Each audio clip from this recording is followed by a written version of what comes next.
നമ്മൾ ഈ hair dye ഉപയോഗിക്കുമ്പോൾ വളരെ ശ്രദ്ധിക്കുക.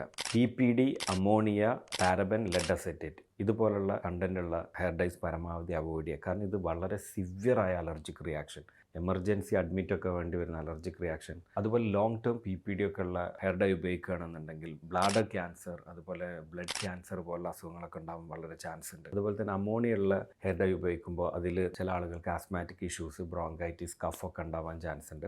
ലോങ് ടേം ആയിട്ട് PPD ഉള്ള ഹെയർ ഡൈ ഉപയോഗിക്കുമ്പോൾ നമുക്ക് എൻഡോക്രൈൻ ഇഷ്യൂസ്, തൈറോയ്ഡ് ഇഷ്യൂസ് പോലുള്ളത്, അതുപോലെ നമ്മളെ മുടിയുടെ ക്വാളിറ്റി അത് നശിപ്പിക്കും, നമ്മളെ സ്കാൾപ്പിനത് ഇറിറ്റേഷൻ, ഇച്ചിനെസ് ഉണ്ടാക്കും, മുടിയുടെ റൂട്ടിനത് നശിപ്പിക്കും, മുടി പെട്ടെന്ന് പൊട്ടിപ്പോകുന്ന ഇഷ്യൂ ഒക്കെ വരാൻ ചാൻസ് ഉണ്ട്. അതുപോലെ തന്നെ ലോങ് ടേം യൂസ് ചെയ്യുന്ന ആളുകൾക്ക് വന്ധ്യത വരാനുള്ള ചാൻസും ചില പഠനങ്ങൾ പറയുന്നുണ്ട്. ഇൻഡിഗോ, ഹെന്ന, അതുപോലെ അംല പൗഡർ ഇതുപോലുള്ള ആൾട്ടർനേറ്റീവ് ഹെർബൽ ബേസ്ഡ് ഉള്ള നോൺ അലർജിക് ടൈപ്പ് പല പ്രൊഡക്ട്സും അവൈലബിൾ ആണ്. അത് നിങ്ങളൊരു പാച്ച് ടെസ്റ്റ് ചെയ്യുക. ആദ്യം നമ്മുടെ സ്കിന്നിൽ എവിടെയെങ്കിലും ഒന്ന് ചെറിയ എമൗണ്ട് ടെസ്റ്റ് ചെയ്തിട്ട് ഓക്കെ ആണെങ്കിൽ നിങ്ങൾക്ക് അത് യൂസ് ചെയ്യുക. പക്ഷേ മറ്റേ പോലെ 1 month ഒന്നും ലാസ്റ്റ് ചെയ്യില്ല. ഇതൊരു എവറി 3 days ഒക്കെ നിങ്ങളത് റിപ്പീറ്റഡ്ലി റീഅപ്ലൈ ചെയ്തുകൊണ്ടിരിക്കേണ്ടി വരും. പക്ഷേ അത് വളരെ സേഫാണ് ഫോർ ലോങ് ടേം യൂസ്.